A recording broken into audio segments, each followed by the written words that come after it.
Bismillahirrahmanirrahim. Assalamualaikum warahmatullahi wabarakatuh. Bismillahirrahmanirrahim. Wassalatu wassalam ala Rasulillah Muhammad bin Abdullah wa ala alihi wa sahbihi wa man wala. Hadirin wal hadirat, ibu bapak sekalian yang dimuliakan Allah Subhanahu wa taala, khusus para kiai, para ulama, para habaib, wabil khusus guru kita Mahmud Nawir Al-Kaf, doakan semuanya mudah-mudahan guru-guru kita Allah panjangkan umurnya, Allah sehatkan badannya, Allah angkat kedudukan dan derajatnya, Allah berikan kebahagiaan dunia dan akhirat. Amin ya rabbal alamin. Begitu juga ibu yang hadir, bapak-bapak yang hadir pada siang hari ini, mudah-mudahan berkat apa yang kita baca, berkat apa yang kita dengar, segala hajat-hajat kita dikabul oleh Allah Subhanahu wa taala. Yang punya keinginan mudah-mudahan disegerakan oleh Allah Subhanahu wa taala. Yang punya hajat mudah-mudahan dikabul hajatnya. Yang punya kesulitan mudah-mudahan Allah angkat kesulitannya. Yang punya penyakit mudah-mudahan Allah sembuhkan penyakitnya. Yang punya hutang mudah-mudahan Allah lunasi hutangnya. Yang belum berjodoh mudah-mudahan kasih jodoh yang soleh dan soleha. Allah jadikan rumah tangganya yang sakinah, mawaddah, warahmah. Dan mudah-mudahan kita semua dijadikan oleh Allah hamba yang istiqomah, yang senantiasa dalam bimbingan Allah, dalam hidayah, taufik dan inayah. Dan mudah-mudahan Allah sampaikan kita untuk bertemu dengan bulan suci Ramadan dalam keadaan sehat wal afiat. Amin ya rabbal alamin. Hadirin yang dimuliakan Allah Subhanahu wa taala, ketika malaikat Jibril turun ke permukaan bumi untuk mengunjungi baginda Nabi kita Muhammad sallallahu alaihi wasallam, bertemulah malaikat Jibril dengan Nabi Muhammad sallallahu alaihi wasallam. Kemudian malaikat Jibril mengatakan kepada kita punya Nabi Habibina Muhammad sallallahu alaihi wasallam, apa kata Jibril? Ya Muhammad, ya Rasulullah, aku mau berdoa kepada Allah. Aku mau berdoa kepada Allah dan saya minta engkau ya Muhammad untuk mengaminkan doa saya. Jadi Jibril yang berdoa diaminkan oleh Nabi Muhammad sallallahu alaihi wasallam. Kira-kira doanya diterima tidak? Pasti boleh. Kira-kira doanya makbul atau mardud? Makbul. Yang doa malaikat Jibril, yang aminkan lengkap itu. Sudah pasti dikabul ya. Apa doanya? Kata Jibril, saya akan berdoa dengan 3 doa saja. Doanya Jibril gak panjang-panjang, bukan seperti doa Habib yang panjang. Ada dari ujung dulu ya, habis-habis setengah jam doanya panjang. Kalau Jibril doanya singkat, padat, syarat dengan ilmu. Gak banyak, cuma 3 doanya. Apa doanya malaikat Jibril? Jibril mengatakan, ya Allah, jangan engkau terima puasa dan ibadahnya seorang anak yang durhaka kepada orang tua. Saya ulangi lagi doanya Jibril yang pertama, ya Allah, jangan kau terima puasanya dan ibadahnya seorang anak yang durhaka kepada orang tua. Kemudian Jibril mengatakan, ya Muhammad, aminkan. Nabi mengatakan, amin. Masya Allah. Bayangkan Pak, doanya malaikat Jibril minta sama Allah, puasa itu satu amal ibadah yang bagus. Puasa itu pahalanya ditutup oleh Allah, disembunyikan oleh Allah. Seperti dikatakan, ana ajzi bihi, aku yang akan langsung membalas buat orang-orang yang berpuasa. Kenapa itu pahala puasa diumpetin oleh Allah? Para ulama mengatakan karena besarnya pahala puasa itu sampai diumpetin oleh Allah Ta'ala dan hitungannya langsung kepada Allah Subhanahu Wa Ta'ala. Jadi puasa ini adalah satu amalia yang sangat luar biasa. Kita terkadang ibadah-ibadah yang lain itu bisa lihat. Tapi kalau kita melakukan ibadah puasa di bulan Ramadan, apa yang kita lihat? Orang kalau sudah berpuasa di bulan Ramadan sudah pasti ikhlas. Kenapa? Karena semua juga puasa. Dan hebatnya itu puasa. Puasa itu hebatnya kita mampu mengendalikan kemaksiatan, mampu untuk tidak melakukan sesuatu yang menjadi batalnya puasa walaupun tanpa sepengetahuan manusia. Ya, tanpa sepengetahuan oleh siapapun, kita tidak pernah melakukan kemaksiatan di bulan Ramadan. Kenapa? Kita tidak punya keberanian. Kalau ada orang masih berani berzina di bulan Ramadan, berarti sudah bukan manusia. Manusia campur jurid kan begitu. Kalau ada orang masih bisa main judi di bulan Ramadan, wah, itu manusia separuh jurid, separuh manusia. Benar? Artinya nggak mungkin. Bahkan ibu bapak sekalian punya kesempatan untuk makan, punya kesempatan untuk minum, tapi kita nggak lakuin. Benar nggak? Di siang hari kita aus, lapar, padahal bisa masuk kamar sebentar, beli nasi padang sebungkus, sama es teh. Kalau di jam 12 siang, wah, makan es sirup, atau es campur, masuk ke kamar, kunci kereta. Ditanya mau apa? Oh, ke kamar mandi, makan di situ. Habis minum, wah, begitu pulang, buah-buah lemas, bisa? Bisa, ada yang tahu? Nggak ada yang tahu. Masuk kamar sendirian dikunci, terus keluarga pura-pura lemas, acting. Kira-kira ada yang tahu? Nggak ada. Tapi kenapa nggak dikerjain? Kenapa dikerjain? Kita tahu Allah Maha bisa. Artinya kita bisa membatalkan tanpa sepengetahuan manusia, itu bisa. Tapi bagaimana orang-orang yang puasa itu diajarkan oleh Allah al-ikhlas. Makanya pahala puasa itu luar biasa. Pahala puasa itu besar. Bahkan nggak sampai di situ, Pak. Apapun amal ibadah yang kita lakukan di bulan suci Ramadan, Allah lipat gandakan. Puasa sunnah yang dikerjakan di bulan Ramadan berbeda dengan puasa sunnah yang dikerjakan di luar bulan. Orang baca Quran di bulan suci Ramadan pahalanya besar, berbeda dengan orang yang baca Quran di luar bulan suci. Orang sedekah memberikan makan kepada tetangga atau kepada orang miskin, kalau itu yang lakukan di bulan suci Ramadan lebih afdal pahalanya ketimbang dia sedekah di luar bulan suci. Jadi singkatnya, pahala bulan Ramadan ini luar biasa. Ibadah bulan Ramadan ini luar biasa.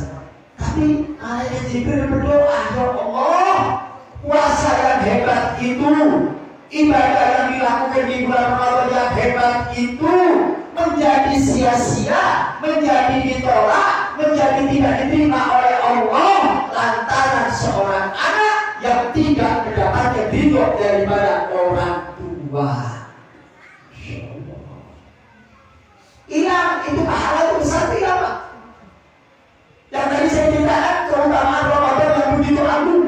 Syahrul Ramadan alladzi unzila fihi al-Qur'an kutiba alaikumus syiyam. Banyak ayat-ayat Allah yang berbicara tentang Ramadan. Saking agungnya itu bulan Ramadan, saking besarnya itu bulan Ramadan, saking banyaknya pahala, gebiar pahala diberikan oleh Allah Ta'ala di dalam bulan suci Ramadan.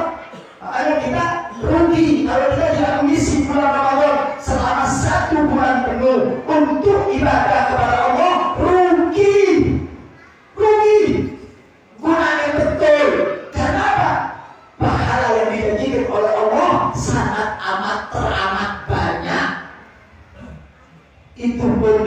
Demikian ibadah Allah, ketika seorang anak tidak berbakti kepada orang tua, seorang anak kurang ajar kepada orang tua, ibadah yang dia lakukan di bulan suci Ramadan ditolak.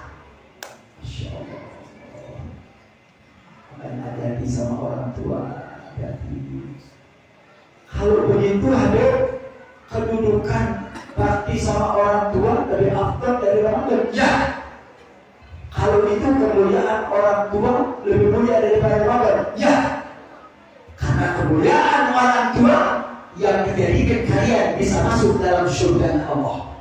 Sebaliknya, manakala kalian tidak mendapatkan ridho daripada orang tua, jangan pernah mimpi untuk masuk surga Allah. Mencium baunya surga Allah, mencium baunya surga pun tak dapat. Padahal kata ulama, mencium baunya surga itu perjalanan 500 tahun, itu surga sudah bau harum. 500 tahun perjalanan, itu sudah terasa baunya surga yang begitu indah. Ini buat anak yang berhak, jangan pernah mimpi untuk masuk surga. Mencium baunya surga pun dia tidak akan dapatkan. Kenapa? Karena tidak mendapatkan ridho daripada orang tua. Sebelum kita masuk bulan suci Ramadan, kunjungin pertama orang tua, minta ridhonya, minta maafnya, bertekuk lutut di kakinya, cium kakinya, minta maafnya. Kalau itu kalian tidak lakukan, orang tua masih terasa sakit dengan seorang anak, orang tua masih berdumel hatinya dengan anak tersebut, orang tua hatinya tidak nyaman dengan anak tersebut, percuma kalian mau ibadah di dalam bulan puasa. Sehebat apapun yang kalian lakukan, sebesar apapun yang kalian kerjakan di bulan suci Ramadan, manakala tidak mendapatkan ridho dari ayah dan bunda, itu semua akan ditolak. Lihat doanya Jibril. Jibril minta sama Allah, ya Allah, jangan diterima, jangan diterima, nggak pantas ada seorang anak ingin surga Allah sementara orang ajar sama orang tua. Berarti kedudukan orang tua itu begitu agung, begitu mulia. Saya sering pulang-pulang kayak anak muda. Kalau kalian masih punya orang tua, jadikan orang tua kalian raja dari batu. Kalau kalian jadikan orang tua kalian raja dan ratu, nanti Allah akan jadikan kalian raja dan ratu. Enggak usah khawatir. Ini mulia kan orang tua. Ini mendapatkan kedudukan, berikan kedudukan kepada orang tua. Ini bahagiakan dulu orang tua. Ini senangkan dulu orang tua. Ini sukseskan dulu orang tua. Kalian tidak akan bisa jalan tanpa orang tua tidak bisa. Omong kosong. Kalau ada orang kepingin sukses, kepingin berhasil, sementara dia tidak memberikan kesuksesan kepada orang tua, tidak memberikan kebahagiaan kepada orang tua, tidak memberikan kesenangan kepada orang tua, ucapannya selalu menyakiti hati orang tua, omongannya selalu menyinggung perasaan orang tua. Jangan pernah mimpi. Jangan pernah kalian harapkan kalian akan mendapatkan ridhonya Allah. Kalau puasa saja hikmah di hadapan Allah tidak punya nilai. Gara-gara apa? Gara-gara tidak mendapatkan ridho daripada orang tua. Hati-hati Allah. Al-Imam Hasan Al-Bisri rahimahullah rahmatal abrar, ketika ditinggal ibunya meninggal, kalau kita kan sedihnya sebentar, Pak. Habis itu hitung-hitungan warisan. Ya, sedihnya sebentar. Kita kalau tinggal orang tua sebentar, sedih sebulan, 2 bulan selesai. Kuburannya aja nggak pernah ditengok, kuburannya aja nggak pernah diziarahi. Kita aja jarang doain orang tua, jujur saja. Kita dalam sujud bersalah, kita jarang membaca Rabbi firli wali walidayya, Rabbi firli wali walidayya warhamhuma kama rabbayani. Jarang kita bersujud baca begitu. Kita berdoa, mendoain orang tua, yang kita doain anak, suami, pekerjaan, urusan-urusan begitu aja. Orang tua lupa. Apa tadi ini sama sekali Pak? Orang tua yang hidupnya berjasa dalam kehidupan kita nggak pernah nyebut namanya orang tua saja. Oh, bikin hal itu pun kalau ingat bikin hal kadang-kadang titip hal orang lain, titip hal juga ya bapak saya, hal juga ibu saya. Kita nggak berbuat apa-apa sama orang tua, nggak berbuat apa-apa.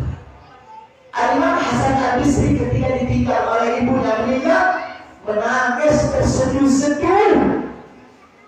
Imam besar, ulama besar, bukan manusia biasa, ulama besar, orang alim agung, Imam Hasan Al-Bisri, siapa yang tidak mengenal beliau? Tapi ketika ibunya meninggal, beliau menangis seperti tangis anak kecil yang tidak mau berhenti. Menangis, beraung, sampai guru-gurunya berkata, wahai Imam, kamu ini orang alim, wahai Imam, kamu ini orang besar. Kenapa nangisnya sampai seperti ini? Kenapa kau nangis seperti itu? Apa kata Imam Al-Bisri? Demi Allah, aku bukan menangisi ibuku meninggal, tidak. Karena yang namanya meninggal itu adalah takdir dari Allah. Semua orang hidup pasti meninggal. Ibu saya meninggal, tapi yang saya tangisi cuma satu. Apa? Satu pintu surga sudah tertutup buat aku. Masya Allah. Jadi yang dipikirin surga apa? Orang tua 2 pintu, mati 1 tinggal satu pintu. Kalau waktu 2 pintu kan masih enak, masih kesempatan bisa masuk kan enak, nggak tugas-tugas. Tapi kalau tinggal 1 berarti tidak sepi juga masih menit. Nah kita bukan lagi orang tua 1 atau 2 yang menikah, dua-duanya meninggal.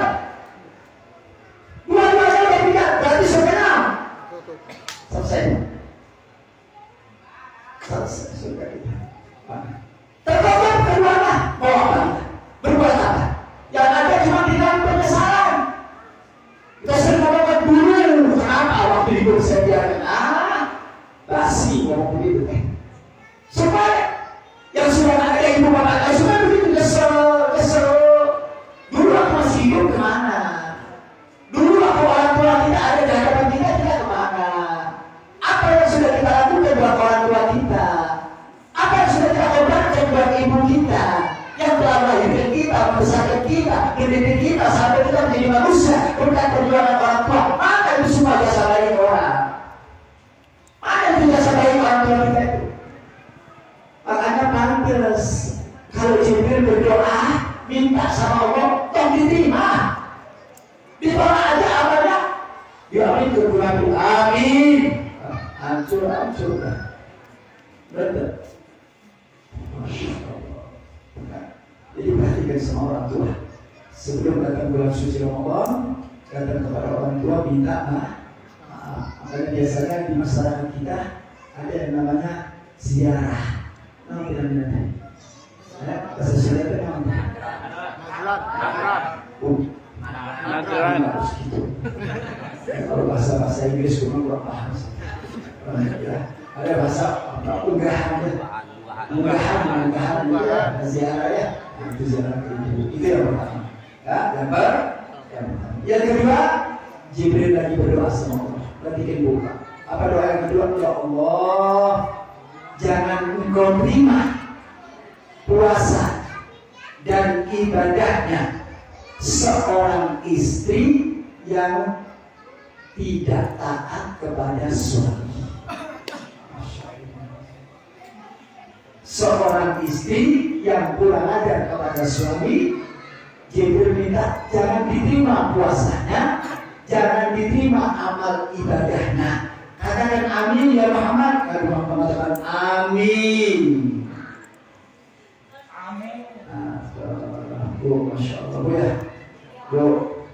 Kalau saya bercerita begini tentang seorang istri harus taat dan patuh pada seorang suami, saya bukan sedang memojokkan istrinya.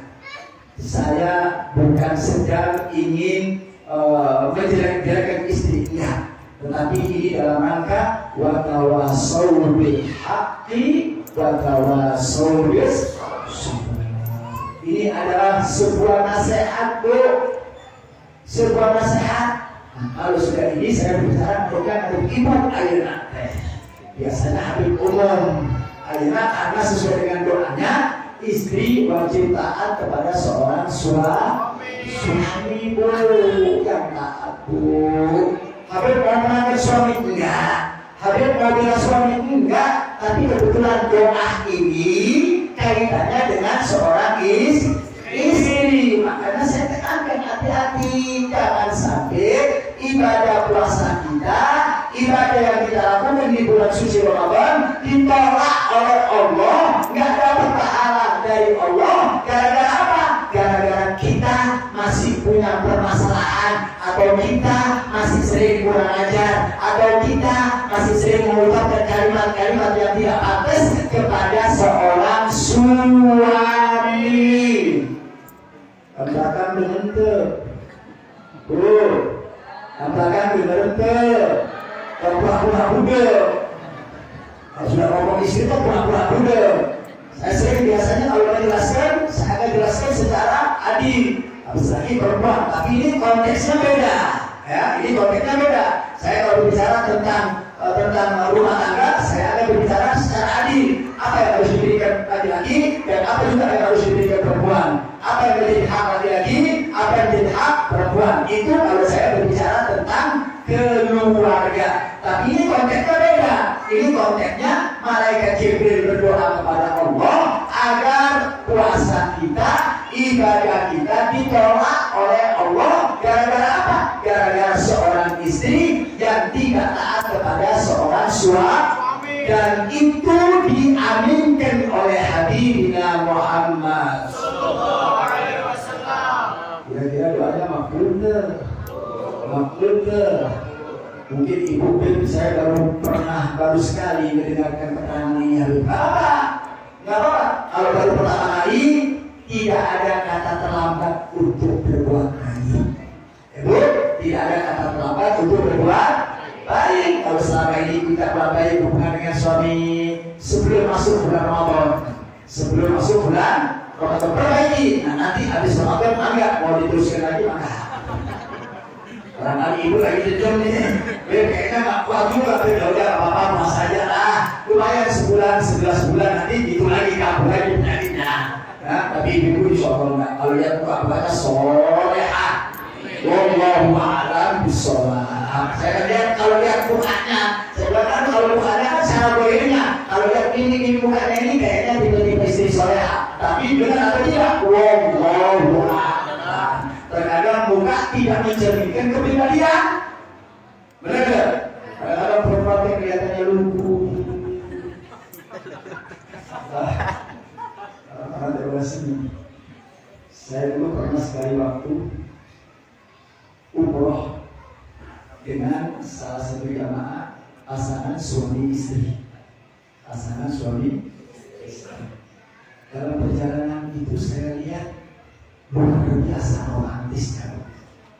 Si istrinya ini kalau ngomong ke suami, saya dari sampingnya nyaris tak terdengar. Sakit halusnya rasanya luar biasa. Oh, sakit halusnya bahasa sakit pelan sampai kopi saya kecil.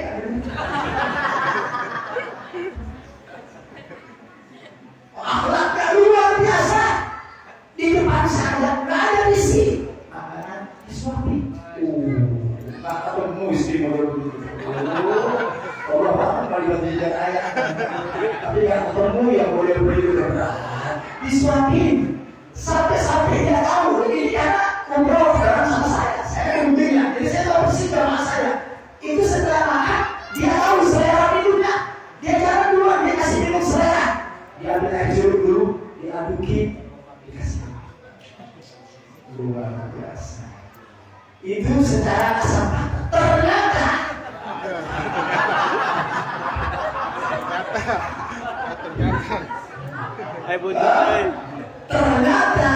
di balik kelembutan, ternyata di balik keromantisan, ini perempuan kalau marah suaminya jadi gampang.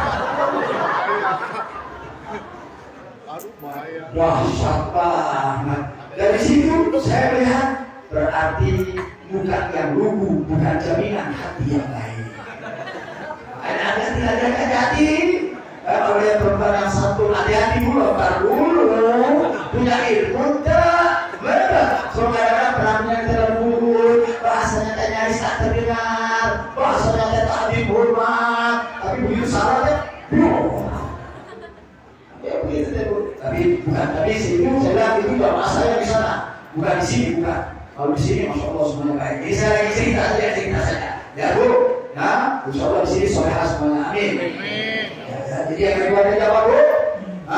Amal ibadah kita bisa hilang, amal ibadah kita bisa hancur dikarenakan tidak taat kepada seorang suami. Bu, jadikan taat kepada seorang suami adalah ladang ibadah kita kepada Allah.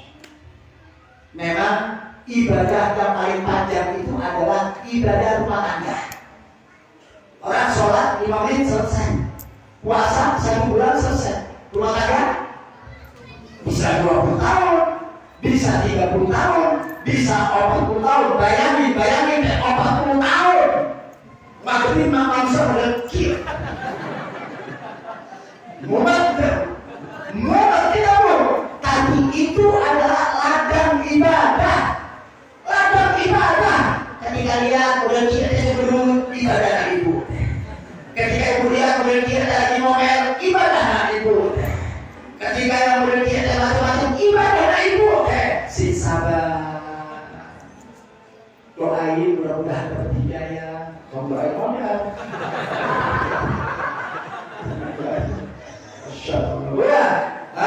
Itu ladang ibadah Bu, sabar. Habib amatin ibadah tapi yang nanya sulit. Sampai Nabi mengatakan ayyumra'atin, seorang istri mata meninggal dunia wa zawjiha radin, dan suaminya ridha, wajabatlah jannah, maka perempuan wajib masuk surga. Oh amin, baik, Hampir seperti itu Bu. Jadi kalau ibu meninggal, suami nangis benar, bukan ada satu buaya, merasa kehilangan. Kemudian dia katakan, ibu, istri, aku ridhonya seorang suami adalah jalan menuju surga. Paham? Mudah-mudahan istri semua soleh. Amin. Jadi sekarang gue minta maaf sama suami. Nah, akhirnya dibela Bu Habib. Nanti bulan depan, insya Allah bulan depan saya akan baca satu kitab. Ya, gimana Ibu ya, terakhir ya. Itu habis puasa, habis Syawal, bukan Syawal, nanti saya akan baca satu kitab Sa'adatul Zawjain, kebahagiaan, memupuk kebahagiaan dalam rumah tangga. Ini perlu, ibu bapak perlu ini. Baik gadis-gadis yang pernah nikah itu juga perlu belajar. Mungkin ibu dulu nggak belajar, kalau anak-anak kita juga belajar. Tapi rumah tangga yang sudah ada luar sana, belajarnya betul. Nah, itu kita membahas tentang bagaimana membentuk dan menjadikan rumah tangga sakinah mawaddah warahmah sesuai dengan tuntunan Al-Quran dan baginda Nabi Muhammad SAW. Insya Allah nanti kalau sudah masuk lagi di bulan April, di bulan April ya. Pokoknya disilakan itu. Saya akan bahas begitu satu persatu nanti. Bagaimana cara rumah tangga yang bagus, bagaimana cara menghormati suami, bagaimana cara menyayangi istri, bagaimana cara berhubungan. Terus itu semua masalah rumah tangga. Insya Allah. Baik, itu sekedar berita saja. Yang ketiga, apa yang ketiga? Jibril angkat tangannya, ya Allah, jangan engkau terima puasa dan ibadahnya seseorang yang tidak mau memberikan maaf kepada orang lain. Dan ketiga, ibadah puasa kita, sholat kita, puasa kita akan ditolak oleh Allah manakala kita tidak bisa memberikan maaf kepada orang lain. Jadi sebelum masuk bulan suci Ramadan, di antara kita ada permasalahan internal, baik itu keluarga maupun di luar keluarga. Ada permasalahan dengan keluarga atau dengan tetangga atau dengan teman, datengin, minta maaf, awalin, nggak apa-apa. Habib,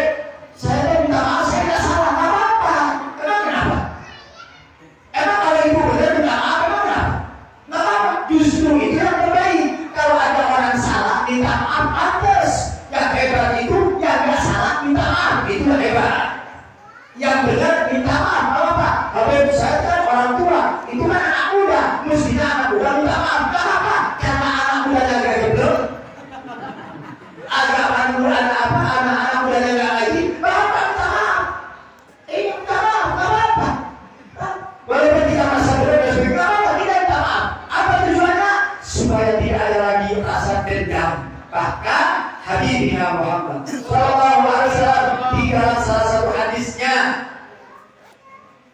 ketika datang malam nisfu Sya'ban, dan malam nisfu Sya'ban, apa dikatakan bahwasanya Allah Subhanahu Wa Taala yanzuruna ila ibadillah, bahwasanya Allah melihat semua hamba-hambanya yang ada di muka bumi, dan Allah mengampunkan siapa yang memohon ampun kepada Allah, siapa yang meminta kasih sayang kepada Allah akan diberikan. Artinya di malam nisfu Sya'ban Allah turunkan pengampunan Allah, Allah turunkan rahmat Allah. Inilah kecuali ada beberapa orang yang tidak akan diampuni oleh Allah walaupun dia berdoa pada malam nisfu Sya'ban.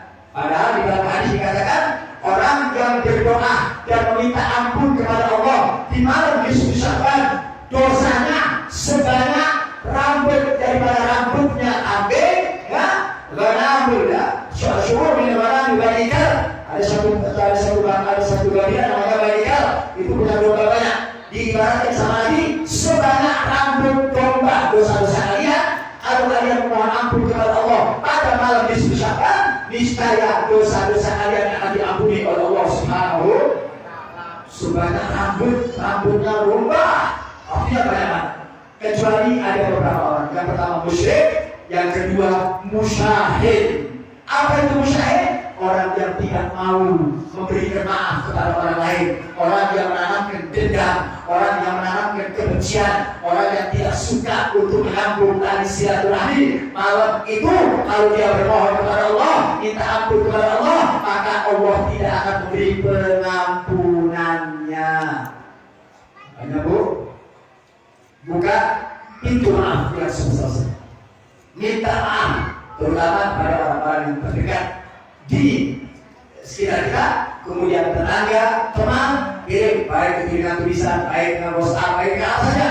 Mohon maaf, lahir batin, maafin saya barangkali ada kesalahan, sehingga kita benar-benar masuk dalam bulan suci Ramadan dalam keadaan bersih dan tidak punya tanggungan dengan manusia. Insya Allah, mudah-mudahan yang sedikit ini jadi ilmu yang bermanfaat dan nanti akan disempurnakan oleh Rahmatul Angkar yang menceritakan nanti tentang keutamaan daripada bulan Sya'ban dan nisfu Sya'ban. Mudah-mudahan ilmu yang Al-Fadhil sampaikan, yang akan sampaikan oleh Al-Fadhil menjadi ilmu yang bermanfaat. Dan terakhir, menjelang datangnya bulan suci Ramadan, Habib beserta keluarga mohon dibukakan pintu maaf. Barangkali ada ucapan Habib soalnya kalau ngomong kan agak ngomongnya agak ceplos. Memang karakternya begitu dari pabrik ya Bu, saya nggak bisa ngomong pelan-pelan. Sampai saya pernah satu orang minta kepada Habib, tolong sampaikan kepada Habib tadi itu kalau ngomong volumenya kecil dikit. Saya bilang, saya pabriknya di atas.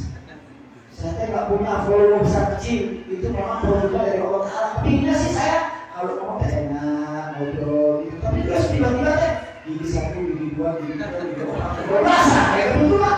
Saya sering kali kalau berceramah lihat awal itu gigi satu sampai akhir.